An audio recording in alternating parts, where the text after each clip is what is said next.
Nanliligaw na nga ba si Alden kay Catherine? OG Diaz, ini-reveal na may Hello Love Goodbye Part 2.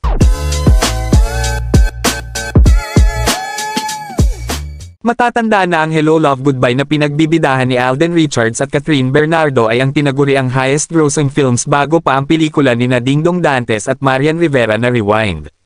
Sa YouTube channel ni OG Diaz, sinabi nito na may dahilan umano ang madalas na pagsasama nina Alden at Catherine.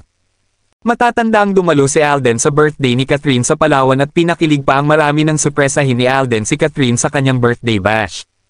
Makikita nga sa YouTube channel ni OG Diaz ang kanyang reaksyon at sinabing malapit na umanong simula ng Hello Love Goodbye Part 2. Aniya, sa pagkakataong ito, sa Canada nakukunan ng pelikula at mananatiling si Direk Cathy Garcia ang direktor nito. Dagdag pa niya, sa MMFF umano ipapalabas ang Part 2 ng Hello Love Goodbye. Hindi naman din napigilan ni OG Diaz na i-mention na marami umano ang kinikilig dito.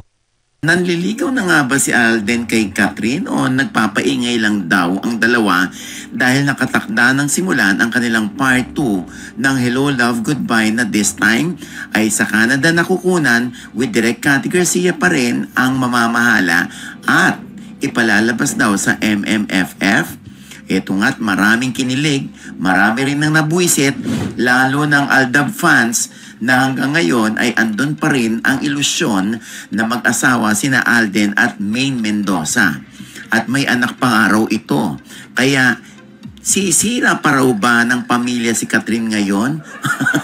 Siguradong aabangan ng marami ang pagkakataon at pelikulang ito. Mananatili ang pagsuporta ng mga netizens at fans sa nasabing pelikula na aani muli ng maraming views. Excited ka na rin ba sa Part 2 ng Hello Love Goodbye? Marami pang showbiz chika ang aabangan. Huwag kalimutang mag-subscribe at pindutin ang notification bell para mas updated kayo sa mga susunod pang video.